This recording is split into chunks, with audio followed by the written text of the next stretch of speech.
driver's control. The anti-lock braking system, or ABS, provides this assistance. So, how does it work? Sensors on each wheel constantly measure their rotational speed.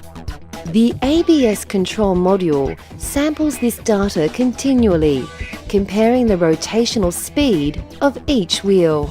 If one or more wheels is rotating slower than the others, a condition that will bring the wheel to lock, the system takes action.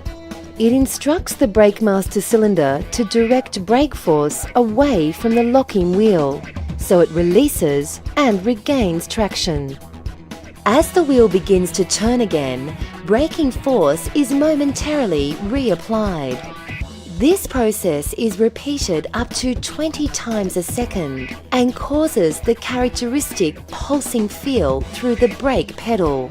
As a result, the driver's intended brake force is applied without locking up and skidding, allowing the driver to maintain steering control while braking, meaning that stopping distances may also be reduced. The vehicle on the left has ABS, the vehicle on the right does not.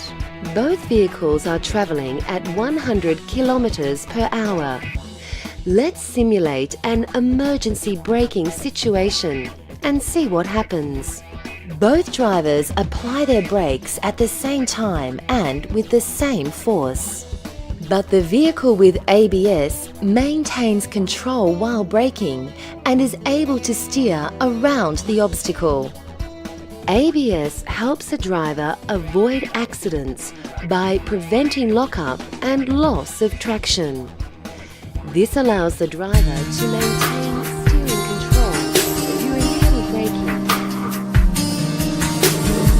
During normal braking, as the rotational speed of the wheel falls, no electric current flows from the ECU to the hydraulic unit. The solenoid valve is not energized. The brake master cylinder hydraulic pressure is applied to the brake unit, and the ABS is not involved. However, even though the ABS is passive during normal braking, its control module is constantly monitoring for rapid deceleration of any of the wheels. If a wheel speed sensor signals severe wheel deceleration, which means the wheel is likely to lock up, the ECU sends a current to the hydraulic unit. This energizes the solenoid valve. The action of the valve isolates the brake circuit from the master cylinder.